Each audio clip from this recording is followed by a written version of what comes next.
Hello, my name is Prajwal and welcome back again with this another unboxing video.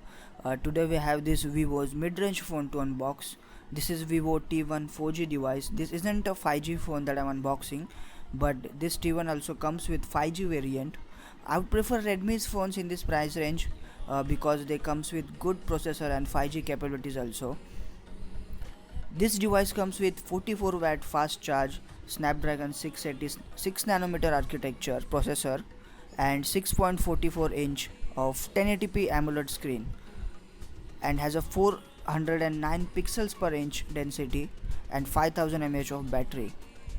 This is the box, and on the front we have a smartphone itself. Let's keep it aside.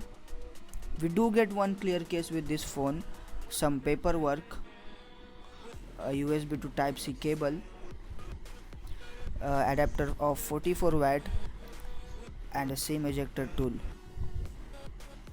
Let's on this phone now.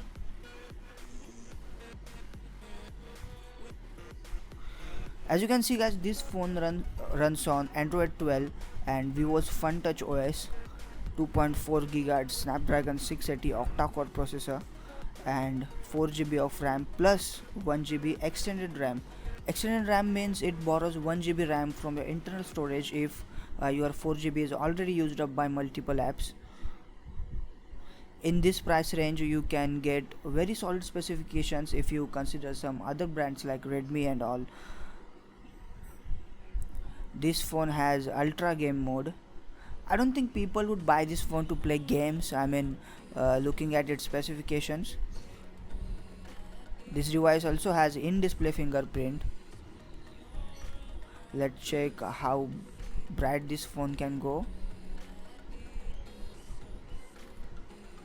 Now let's check camera quality. These are some of the pictures that are taken on this device. This phone doesn't have 90Hz or 120Hz display. This is just a normal 60Hz panel. This phone costs you around 14,500 rupees on Flipkart and same on their official website. This phone is available in 3 different colors: Midnight Galaxy, Starry Sky and Ice Down. Thank you for watching this video. If you're new to this channel, don't forget to subscribe. New videos on the way. See you soon. Peace out.